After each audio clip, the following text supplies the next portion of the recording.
Unahin na po natin ang lagay ng panahon sa Ilocos Norte. May una pa gusto si JP Soriano. JP?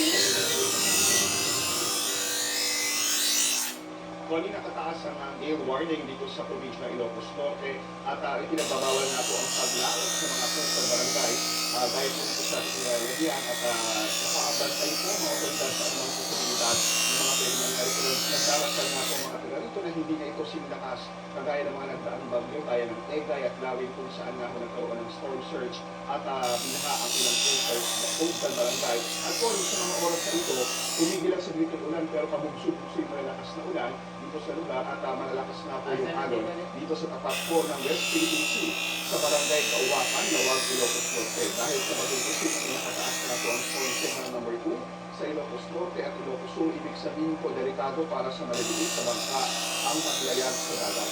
Meanwhile, binaha at nakaranas ng storm surge ang mga coastal barangay sa probinsya ngayon, e apektado po ang kabuhayan ng mga mangingisda na ilang araw nang hindi makalao. Sa buong masamag na kumiling at pabugsog sa Lawag, Ilocos Norte at ulan, pabilang na po kanina umaga.